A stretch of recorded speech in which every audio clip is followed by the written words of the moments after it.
Ассаламу алейкум, урматтуу төрага, урматтуу депутаттар. Кечээ мамлекет башчыбыз мына жакында эле ишкерлерди колдоо боюнча бир жакшы указга кол койду. Текшерүүнү чектеш керек деп. Ошого улай эле мен бир сунушта айтып коеюн деп атам. Бүгүн айтпасам болчу да эмес. Мен себептен дегенде азыр эми алып сатуу бар, сделка деген бар, бизнес ошо менен болот да. Ошо мезгилде налоговыйдан барып карызым жок деген справка алып кел деген тапшырма болуп атыптыр. Барсак дейт, налогдо биз тууралуу базада анык жок дейт. Банкка барсак аларда да жок дейт.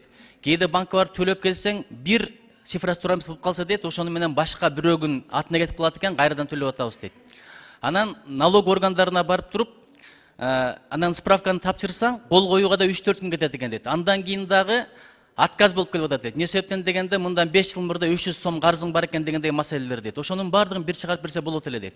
Ушуга байланыштуу менин бир суроом, сунушум, приложение кылып койгойлу. Азыр мисалы светке төлөш үчүн, машинага бир туура эмес айдап туруп, штраф төлөш үчүн приложение бар го. Түндүккө ошол туташылган.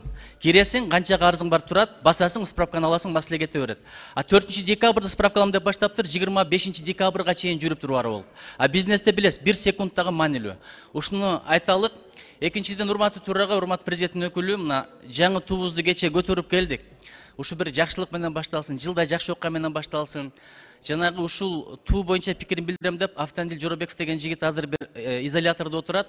Апасы кайрылыптыр. Ушуну бир бошотуп, бир позитив менен жылды баштасак жакшы болот эле. Ушуну дагы бир карап көрсөңүздөр, чоң рахмат.